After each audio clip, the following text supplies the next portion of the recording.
Construcción industrializada de los interiores. Mamparas y tabiques móviles. Empezamos el tema dedicado a las mamparas y los tabiques móviles.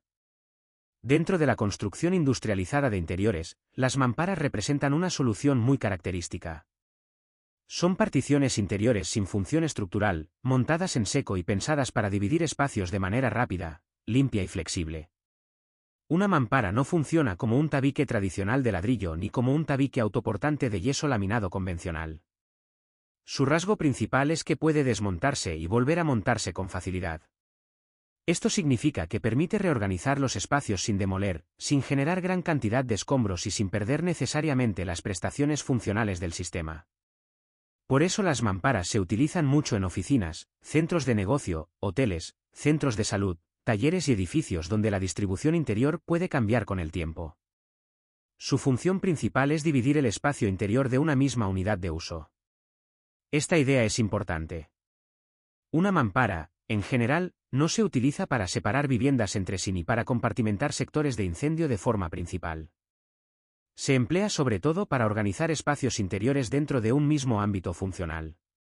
Por ejemplo, en una oficina puede separar despachos, salas de reuniones, zonas de trabajo, áreas de recepción o cabinas técnicas.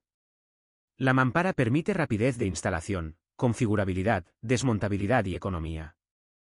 Estos criterios ya aparecían históricamente en los primeros sistemas de mamparas modernas y siguen siendo válidos hoy. El origen de este tipo de partición desmontable puede relacionarse con los biombos chinos de la dinastía Han, en el siglo II a.C. Su función inicial era proteger frente al viento dentro de las habitaciones. Después, estas soluciones llegaron a Japón, donde se desarrollaron junto a paredes corredizas de madera y papel. Más tarde, el biombo se introdujo en Europa durante la Edad Media y llegó a América a mediados del siglo XVII. La empresa Klestra-Aussermann, en Estados Unidos, aparece como una de las creadoras de las mamparas modernas. Este sector tuvo un gran auge en los años 20 del siglo XX, vinculado a la construcción de rascacielos y fábricas en ciudades estadounidenses. En inglés aparecen nombres de empresas como Klestra-Aussermann, Adams Unit, Henry Klein & Company Incorporated, Rhodes Plywood Corporation y Demis Company. En español, podemos entenderlos simplemente como fabricantes históricos de sistemas de mamparas. Los catálogos comerciales de estas empresas ya destacaban ideas que siguen siendo actuales: rapidez de instalación, posibilidad de configuración, desmontabilidad y reducción de costes. Con el tiempo, las mamparas se han diversificado mucho. Hoy podemos encontrar mamparas totalmente acristaladas, mamparas opacas, mamparas mixtas, tabiques armario que separan y almacenan al mismo tiempo, o cabinas diseñadas para baños y aseos.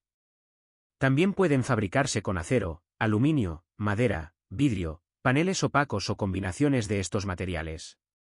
Una mampara moderna no es solo una pantalla divisoria. Es un sistema modular formado por estructura, paneles, juntas, perfiles, puertas, vidrios, mecanismos, piezas de ajuste y elementos de registro. Pasamos ahora a las condiciones de comportamiento. La primera condición es la capacidad portante. Aunque una mampara no sea estructural, debe tener resistencia y estabilidad suficientes para garantizar la seguridad de los ocupantes. Esto significa que debe soportar acciones accidentales sin desplomarse total o parcialmente. Las cargas que pueden actuar sobre una mampara son variadas.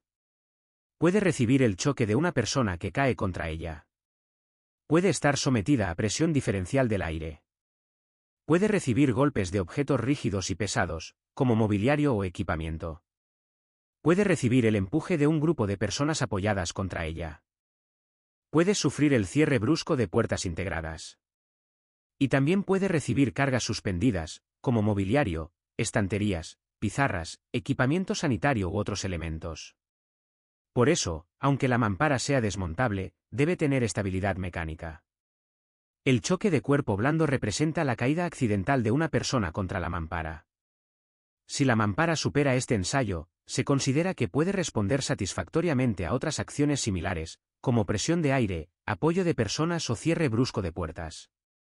La segunda condición es la desmontabilidad y reinstalabilidad.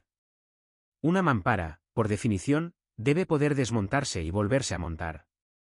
Además, debe poder reutilizarse sin pérdida de sus características funcionales, sustituyendo únicamente piezas o elementos auxiliares cuando sea necesario.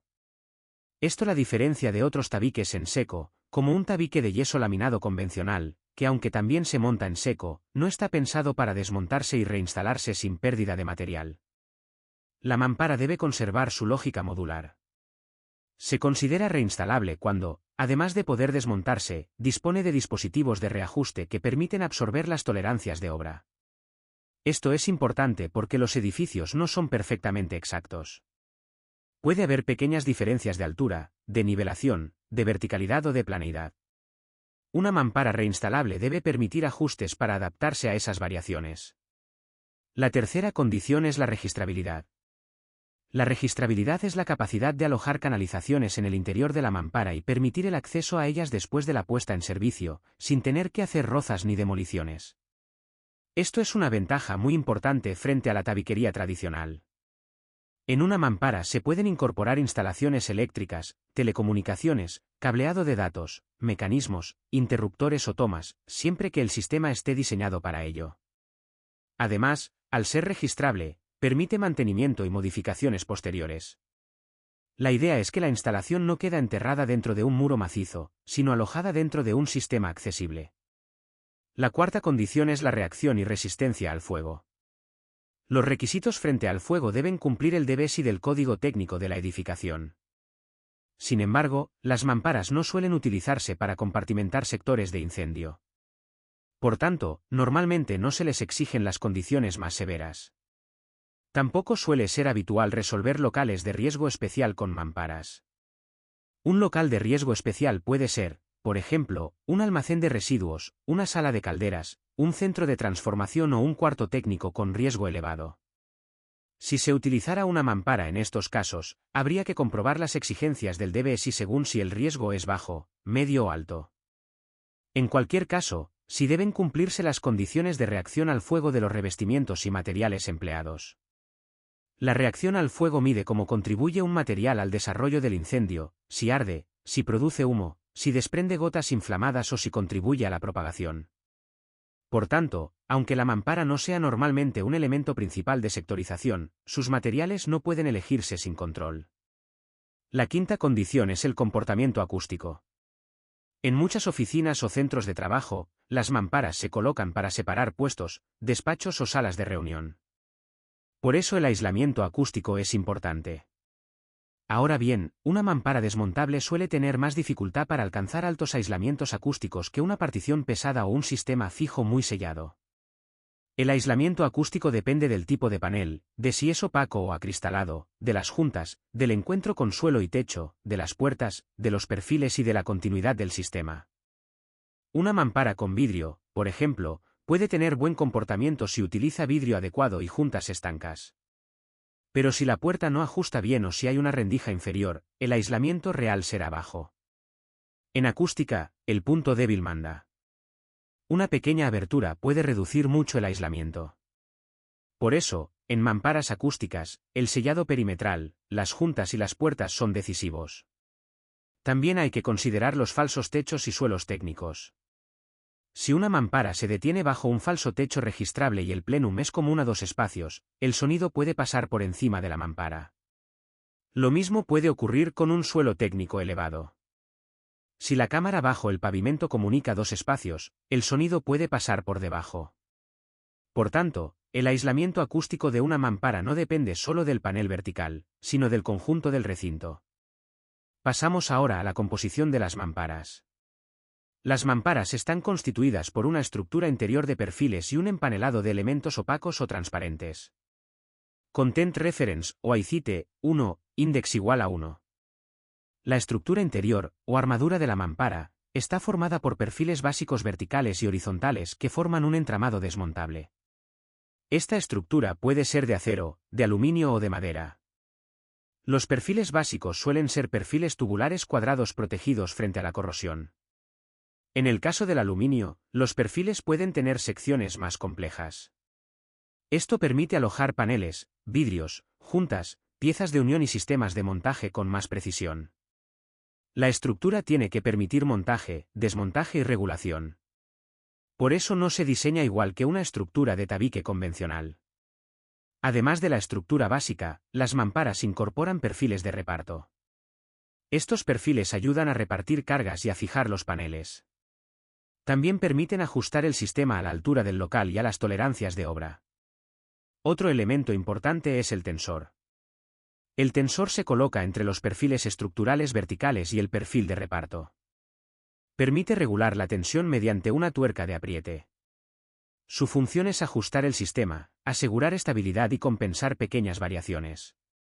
Content Reference, o AICITE, 2, index igual a 2.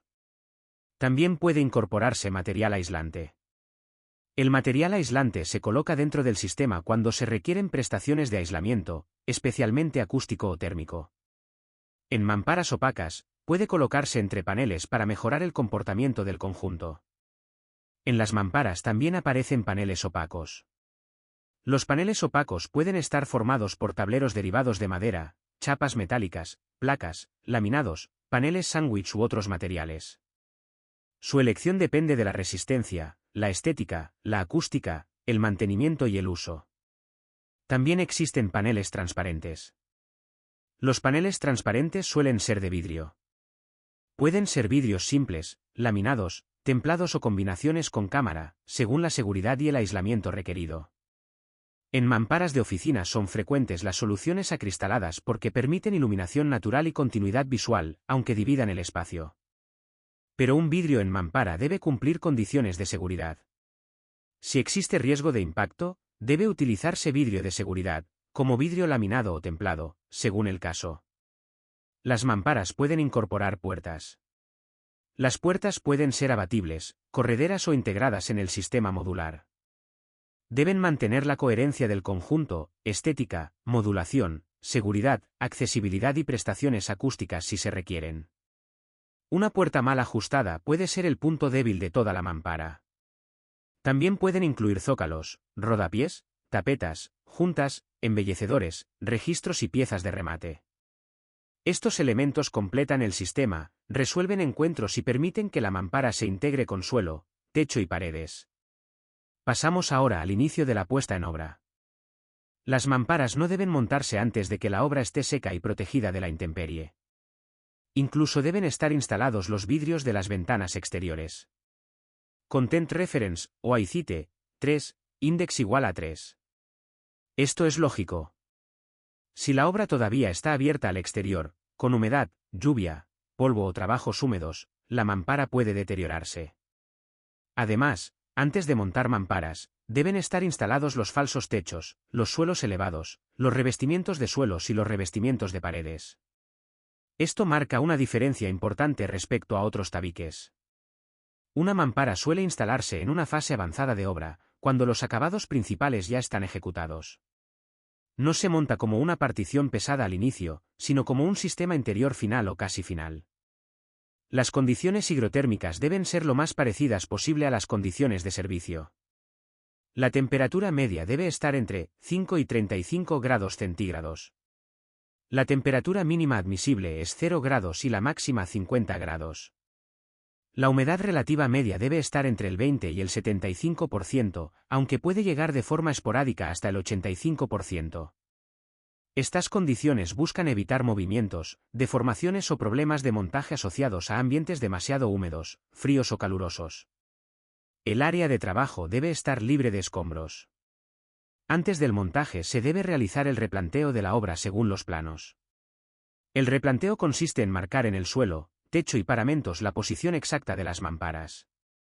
También se deben marcar puertas, encuentros, módulos, registros y posibles instalaciones. Una mampara es modular. Por eso el replanteo debe ser preciso. Si se marca mal, los módulos no encajarán, las puertas no coincidirán, los vidrios pueden quedar fuera de medida o los encuentros con techo y suelo quedarán mal resueltos.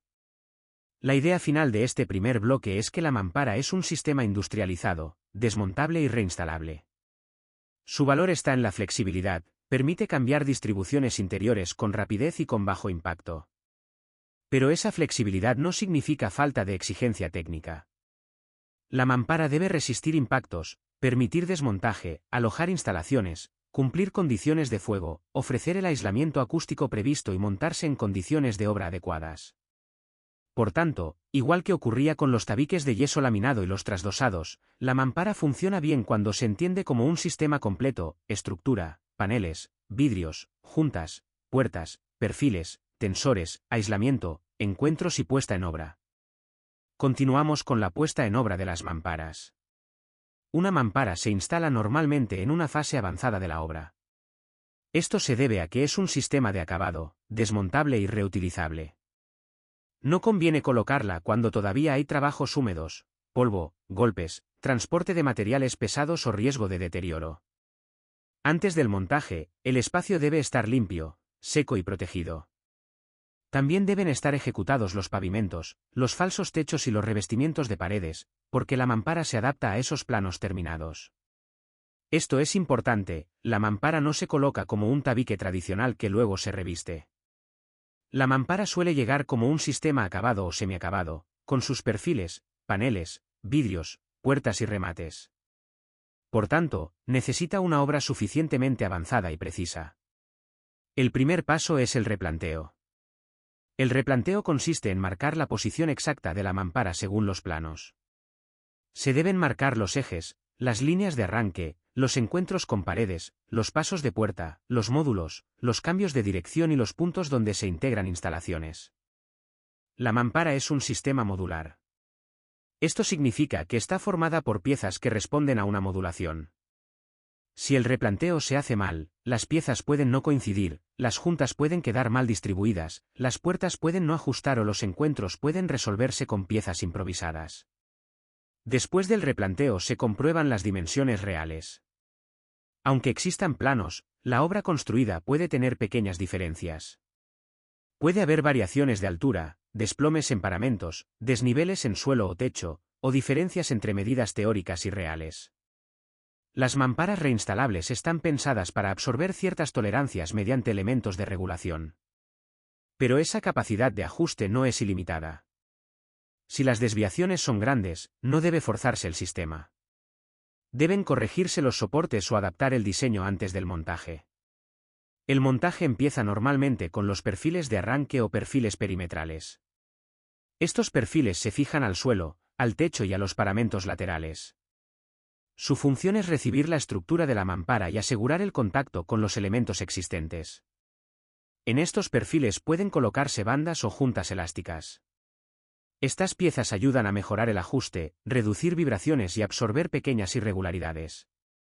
Cuando la mampara tiene exigencia acústica, los encuentros perimetrales son críticos. Una mampara con buenos paneles puede fallar si queda una rendija en el encuentro con el techo, el suelo o la pared lateral. Por eso, la fijación perimetral debe ser continua, estable y ajustada. Después se colocan los perfiles verticales y horizontales de la estructura interior.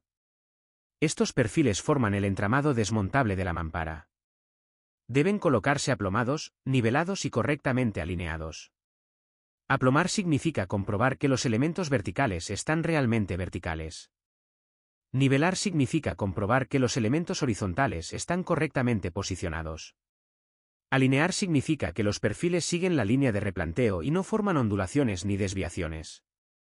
Si la estructura queda mal colocada, los paneles no encajarán correctamente y las puertas pueden rozar o cerrar mal. En el montaje de mamparas también intervienen los tensores. El tensor permite ajustar la mampara entre suelo y techo. Se coloca entre los perfiles verticales y el perfil de reparto. Mediante una tuerca de apriete se regula la presión y la posición del sistema. Este mecanismo es importante porque permite absorber pequeñas tolerancias de obra sin tener que cortar o modificar paneles. Pero debe utilizarse correctamente. Si se aprieta demasiado, puede deformar perfiles, dañar falsos techos o generar tensiones innecesarias. Si se deja demasiado flojo, la mampara puede perder estabilidad. Después se colocan los paneles. Los paneles pueden ser opacos o transparentes. Los paneles opacos pueden estar formados por tableros, chapas, laminados, placas u otros materiales. Deben insertarse o fijarse en los perfiles auxiliares previstos. Los paneles transparentes suelen ser vidrios. Estos vidrios deben colocarse con juntas o perfiles de caucho sintético que eviten el contacto rígido con los perfiles metálicos y ayuden a sujetarlos correctamente. Cuando se utiliza vidrio, la seguridad es esencial. Si existe riesgo de impacto, debe emplearse vidrio de seguridad. Un vidrio laminado de seguridad retiene los fragmentos adheridos a una lámina intermedia si rompe. Un vidrio templado se fragmenta en pequeñas piezas menos peligrosas que las de un vidrio común. La elección dependerá del uso, la posición del vidrio, el riesgo de impacto y las exigencias del proyecto. También se colocan los perfiles auxiliares de empanelado. Estos perfiles permiten fijar los paneles opacos o transparentes. Incorporan normalmente un perfil de caucho sintético para sujetar el empanelado y mejorar el contacto. El caucho evita vibraciones, mejora el ajuste y reduce el contacto rígido entre materiales. Otro componente importante son los perfiles de registro.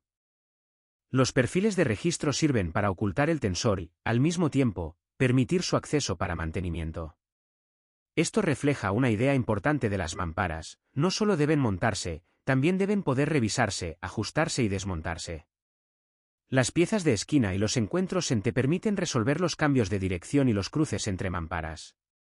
En los catálogos comerciales existen perfiles específicos para esquinas, encuentros en T y otras configuraciones.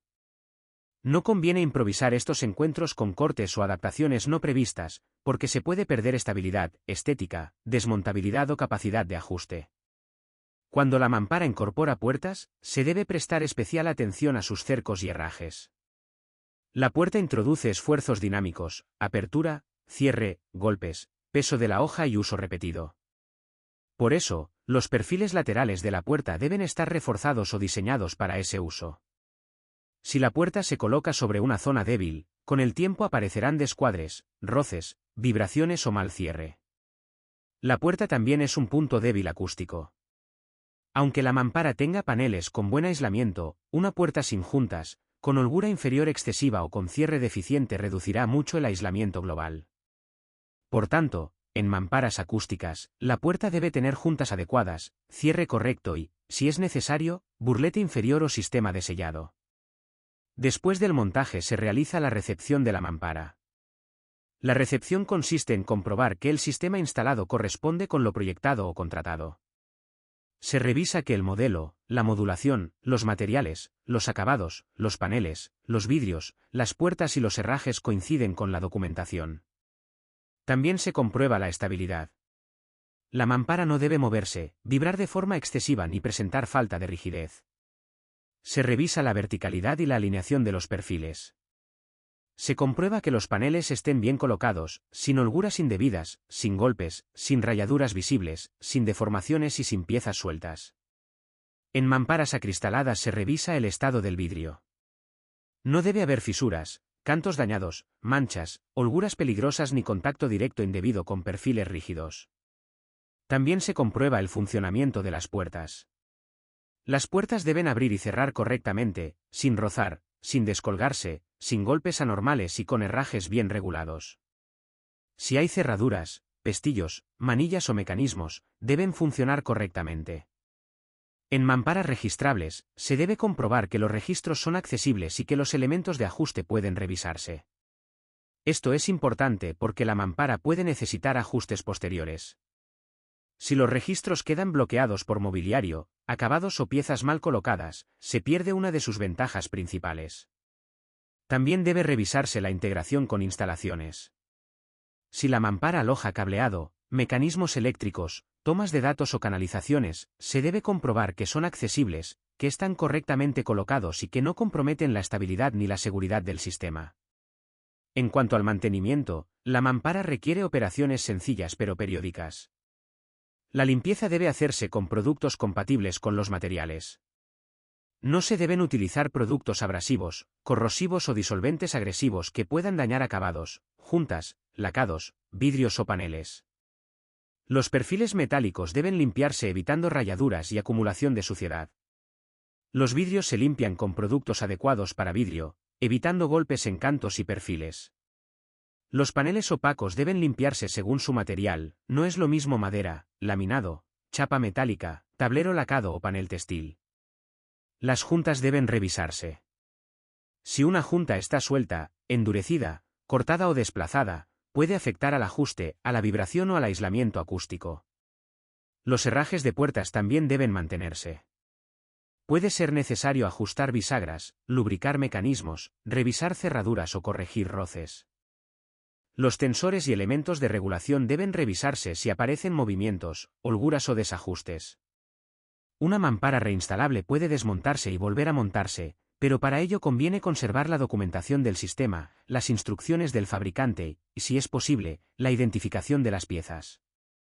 En una redistribución futura, no todas las piezas se reutilizan siempre de forma idéntica. Puede ser necesario sustituir juntas, tornillería, piezas auxiliares o perfiles dañados. Pero la ventaja del sistema es que gran parte de los paneles, perfiles y puertas pueden aprovecharse si se manipulan correctamente. En resumen, la puesta en obra de una mampara exige una obra seca, limpia y terminada en sus planos principales. El montaje exige replanteo preciso, comprobación de tolerancias, colocación de perfiles perimetrales, estructura interior, tensores, paneles, vidrios, puertas y registros. La recepción comprueba que el sistema instalado es estable, funcional, seguro, registrable y coherente con el proyecto. Y el mantenimiento asegura que la mampara conserve su capacidad de desmontaje, reinstalación, ajuste, limpieza y funcionamiento durante su vida útil. Con esto cerramos la parte de mamparas. A continuación, el tema pasa a los tabiques móviles. Continuamos con la segunda parte del tema: los tabiques móviles. Los tabiques móviles son sistemas de compartimentación interior que permiten dividir un espacio de forma variable. A diferencia de una mampara fija, el tabique móvil puede desplazarse, plegarse, almacenarse o retirarse para transformar la distribución de una sala. Su función principal es permitir que un mismo espacio tenga varios usos. Por ejemplo, una sala grande puede dividirse en 2 o 3 salas pequeñas para reuniones simultáneas. Después, retirando los módulos, puede volver a funcionar como una sala única. Por eso los tabiques móviles son frecuentes en hoteles, centros de congresos, aulas, salas polivalentes, edificios administrativos, oficinas, restaurantes, auditorios y espacios de formación. La idea fundamental es la flexibilidad. Mientras una mampara desmontable permite cambios con intervención de montaje y desmontaje, el tabique móvil permite cambios de configuración de forma más inmediata, mediante el desplazamiento de módulos. Desde el punto de vista constructivo, un tabique móvil es un sistema altamente industrializado. Está compuesto por piezas fabricadas en taller, con mecanismos de desplazamiento, guías, carriles, paneles, juntas, sistemas de bloqueo y elementos de cierre. Aunque sea móvil, debe cumplir condiciones de comportamiento. La primera condición es la estabilidad. Los tabiques móviles no son elementos estructurales del edificio, pero deben ser seguros durante el uso. No pueden volcar, desprenderse, bloquearse peligrosamente ni generar riesgos para los usuarios. Los módulos tienen peso. Ese peso suele transmitirse al carril superior mediante sistemas de rodadura. Por tanto, el carril y su anclaje al forjado deben estar correctamente dimensionados. Un error en el anclaje del carril superior puede ser grave, porque el sistema depende de él para desplazarse y mantenerse estable. También deben resistir acciones accidentales, como golpes, empujes o maniobras bruscas. La segunda condición es la facilidad de movimiento. Un tabique móvil debe poder desplazarse sin esfuerzo excesivo. Los rodamientos, carros, carriles y mecanismos deben permitir una maniobra fluida. Si los módulos son difíciles de mover, el usuario puede forzarlos y dañar el sistema. La tercera condición es el bloqueo. Cuando los módulos están en posición de cierre, deben quedar bloqueados. No basta con que se coloquen uno junto a otro. Deben fijarse mediante mecanismos que aseguren estabilidad, cierre y, cuando corresponda, aislamiento acústico. En muchos sistemas, el bloqueo se realiza mediante una manivela situada en el canto del módulo. Esa manivela activa mecanismos telescópicos o sistemas de presión que ajustan el módulo contra suelo, techo o perfiles laterales. La cuarta condición es el comportamiento acústico. Los tabiques móviles se utilizan muchas veces para dividir salas en las que se realizan actividades simultáneas. Por eso, el aislamiento acústico es una prestación muy importante. Sin embargo, conseguir buen aislamiento acústico en un tabique móvil es complejo. El sistema debe moverse, Pero cuando está cerrado debe comportarse como una separación acústica. Esto exige paneles adecuados, juntas verticales entre módulos, juntas superiores e inferiores, perfiles de arranque y entrega, y mecanismos de presión que cierren las holguras. Si una junta no ajusta bien, el sonido pasará por ella. Por tanto, en tabiques móviles acústicos, los mecanismos de cierre son tan importantes como el propio panel. La quinta condición es la durabilidad. Un tabique móvil puede usarse muchas veces a lo largo de su vida útil. Los carriles, rodamientos, juntas, cerraduras, manivelas y paneles deben soportar ciclos repetidos de apertura, desplazamiento, cierre y bloqueo. El mantenimiento es esencial para conservar esas prestaciones. Pasamos ahora a la tipología de los tabiques móviles. Hay dos grandes sistemas según el movimiento y almacenamiento de los módulos, sistemas monodireccionales y sistemas multidireccionales. En un sistema monodireccional, los módulos se desplazan siguiendo una única dirección de carril. Se almacenan normalmente en los extremos del recorrido. Esto significa que el carril funciona como una línea principal. Los paneles se desplazan por esa línea y se recogen al final. El almacenamiento puede quedar visto o puede ocultarse detrás de puertas de armario o zonas previstas para acopio de paneles. El sistema monodireccional es más sencillo y suele ser adecuado cuando la sala permite guardar los paneles al final del eje del tabique. En un sistema multidireccional, los módulos pueden desplazarse por carriles con cambios de dirección, cruces o derivaciones. Esto permite almacenar los paneles en lugares previamente proyectados, dentro o fuera de la sala. El sistema multidireccional es más flexible, porque permite llevar los paneles a una zona de almacenamiento lateral, a un armario técnico, a una sala próxima o a una posición que no interrumpa el uso del espacio. Pero también es más complejo. Requiere carriles con cambios de dirección, rodamientos compatibles, planificación precisa del recorrido y mayor cuidado en el montaje. La elección entre sistema monodireccional y multidireccional depende del espacio, de la frecuencia de uso, de la necesidad de ocultar los paneles y de la configuración arquitectónica. Pasamos ahora a la composición de los tabiques móviles. Los tabiques móviles están formados por tres grupos principales. El primero es el carril superior de suspensión, con los rodamientos necesarios para el desplazamiento. El segundo grupo son los paneles o módulos móviles. El tercer grupo son los elementos complementarios, como perfiles de arranque y entrega, zócalos, rodapiés, puertas integradas y otros accesorios. El carril superior es una pieza fundamental. Es el elemento que recibe el peso de los módulos y permite su desplazamiento. Debe fijarse a la obra gruesa, normalmente al forjado superior o a una estructura auxiliar suficientemente resistente. No debe fijarse a un falso techo ligero si éste no está diseñado para soportar esas cargas. El carril debe estar perfectamente alineado y nivelado. Cualquier desviación puede provocar que los módulos se desplacen mal, se atasquen o no cierren correctamente. Los rodamientos son los elementos que permiten el movimiento. Deben soportar el peso de cada módulo y permitir un desplazamiento suave. En sistemas multidireccionales, los rodamientos deben ser compatibles con los cambios de dirección del carril. Pasamos ahora a los módulos móviles. Cada módulo está formado por una estructura autoportante interior de perfiles metálicos y por un panelado exterior, que puede ser opaco o transparente. La estructura interior da rigidez al módulo. Debe resistir los movimientos, los golpes, el bloqueo y el peso propio. El panelado define el aspecto final y parte de las prestaciones. Puede ser de madera, tablero, chapa, vidrio u otros materiales según el fabricante y el sistema.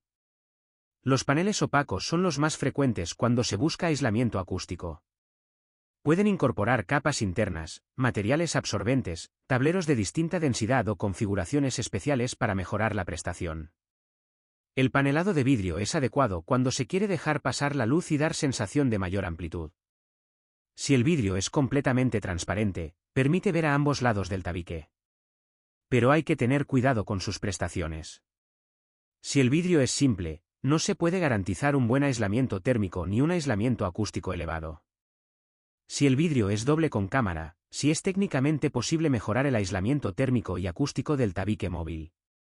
Además, dentro de la cámara pueden alojarse venecianas. Las venecianas dentro de cámara permiten controlar la visión y la entrada de luz sin quedar expuestas a polvo o golpes. En cualquier caso, si el tabique móvil incorpora vidrio en zonas accesibles, debe considerarse la seguridad frente al impacto. Puede ser necesario utilizar vidrio templado, laminado o una solución de seguridad adecuada.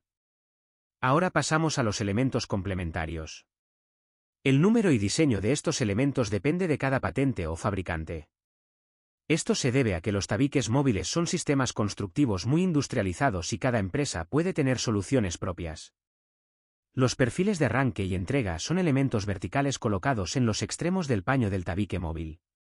Pueden ser de madera, acero inoxidable o aluminio extruido. Se reciben sobre la obra gruesa que limita el tabique en cada extremo.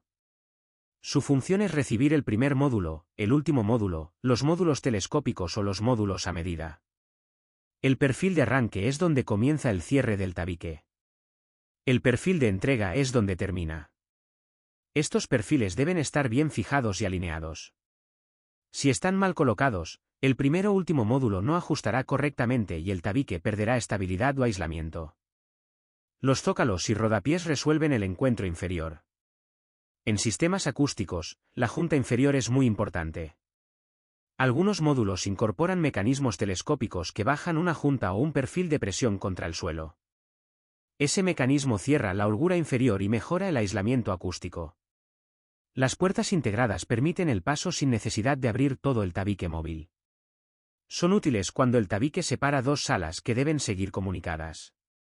Pero una puerta integrada también es un punto crítico.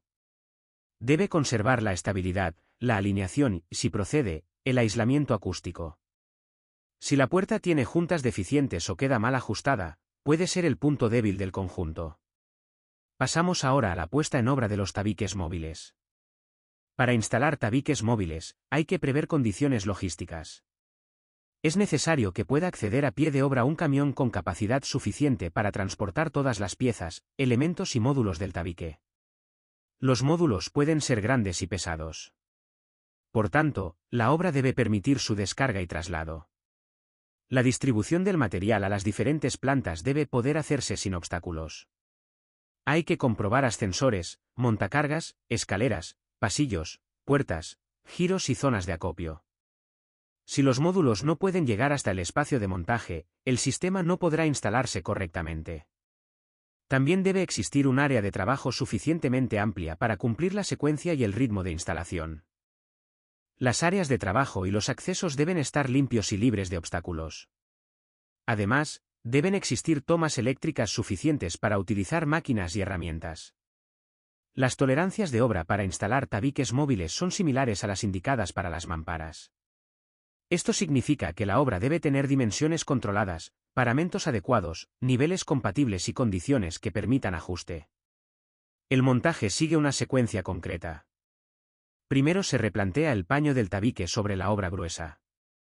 Se marca en el forjado de techo, en el paramento vertical de arranque y en el paramento vertical de entrega. Después, siguiendo la línea de replanteo sobre el forjado de techo, se ancla el carril superior. Si el soporte es de hormigón, se utilizan tacos de expansión. Si el soporte es metálico, se puede utilizar soldadura, siempre que esté prevista y correctamente ejecutada. El carril superior debe quedar perfectamente alineado.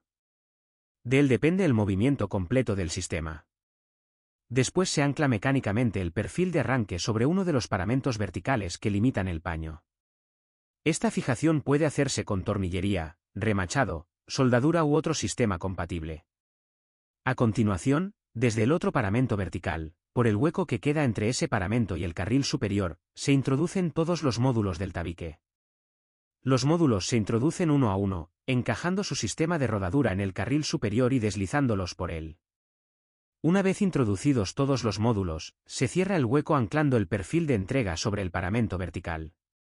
Después se posiciona y bloquea el módulo de arranque sobre el perfil de arranque. Esto se realiza con la manivela situada en su canto. A continuación se repite la operación con el resto de módulos. Cada módulo se entrega al anterior mediante el machembrado de sus cantos. El machembrado es una unión donde una pieza encaja en otra. En este caso, ayuda a alinear los paneles y mejorar el cierre entre módulos. Cuando cada módulo está en su posición correcta, se bloquea con la manivela situada en su canto libre. Finalmente se posiciona el último módulo. Se activa el mecanismo telescópico contra el perfil de entrega mediante la manivela situada en su frente. Después se activa el mecanismo de bloqueo. La idea de esta secuencia es clara: primero se monta el carril, luego los perfiles laterales, después se introducen los módulos, y finalmente se colocan, encajan y bloquean. El bloqueo es fundamental. Un tabique móvil sin bloquear no alcanza su estabilidad ni sus prestaciones acústicas. Después del montaje se realiza la recepción. La recepción consiste en comprobar que el tabique móvil instalado corresponde con el sistema prescrito. Debe revisarse que el modelo, la tipología, los paneles, los acabados, los carriles, los módulos, los perfiles y los mecanismos coinciden con el proyecto o con la documentación técnica. También se comprueba el funcionamiento. Los módulos deben desplazarse suavemente por el carril. No deben atascarse, rozar indebidamente ni descarrilar. Los cambios de dirección, si existen, deben funcionar correctamente. Los módulos deben poder almacenarse en la posición prevista. En sistemas monodireccionales, normalmente en los extremos. En sistemas multidireccionales, en la zona de acopio proyectada. También se comprueba el bloqueo de cada módulo. Las manivelas y mecanismos telescópicos deben funcionar correctamente. El tabique cerrado debe quedar alineado, estable y sin holguras excesivas. En sistemas acústicos, deben revisarse especialmente las juntas verticales, la junta superior, la junta inferior y los perfiles de arranque y entrega. También se comprueba el estado de los acabados. Los paneles no deben presentar golpes, rayaduras, deformaciones o daños visibles. Si hay vidrio, se revisa que no existan fisuras, cantos dañados o defectos de colocación. Si hay puertas integradas, se comprueba que abren, cierran y ajustan correctamente. Finalmente, se entrega la documentación de uso y mantenimiento. El mantenimiento de los tabiques móviles es esencial. El sistema depende de mecanismos móviles, carriles, rodamientos, juntas y bloqueos. Si no se mantienen, el movimiento se deteriora y las prestaciones disminuyen. El carril superior debe mantenerse limpio. La suciedad puede afectar al desplazamiento de los rodamientos. Los rodamientos deben revisarse según las instrucciones del fabricante. Si se desgastan, pueden generar ruidos, atascos o movimientos irregulares. Las juntas deben mantenerse en buen estado. Si se endurecen, se rompen o se deforman, el aislamiento acústico se reduce. Los mecanismos telescópicos y de bloqueo deben revisarse y ajustarse. Si un módulo no bloquea bien, el tabique pierde estabilidad y estanqueidad. Las manivelas deben conservarse y utilizarse correctamente. No se deben forzar los mecanismos. Los paneles deben limpiarse con productos compatibles con su acabado. No se deben usar productos abrasivos o agresivos. Si el panelado es de vidrio, debe limpiarse con productos adecuados para vidrio, evitando golpes en los cantos y perfiles. También es importante que los usuarios conozcan la forma correcta de maniobrar el sistema. Un tabique móvil puede dañarse si se empuja de forma incorrecta, si se mueve sin desbloquear, si se fuerzan los módulos en un cambio de dirección o si se almacenan mal. Por eso, las instrucciones de uso no son un trámite. Son necesarias para conservar el sistema. La conclusión del tema es que mamparas y tabiques móviles pertenecen a la construcción industrializada de interiores porque permiten dividir espacios mediante sistemas secos, modulares y fabricados en taller. Las mamparas son particiones desmontables y reinstalables, adecuadas para redistribuir espacios interiores con cierta facilidad. Los tabiques móviles permiten una flexibilidad mayor, porque transforman un espacio mediante módulos desplazables. Ambos sistemas requieren precisión, control de tolerancias, buena puesta en obra y mantenimiento. La diferencia principal es que la mampara se desmonta y reinstala cuando se quiere modificar la distribución, mientras que el tabique móvil se desplaza y bloquea para cambiar la configuración del espacio de forma más inmediata.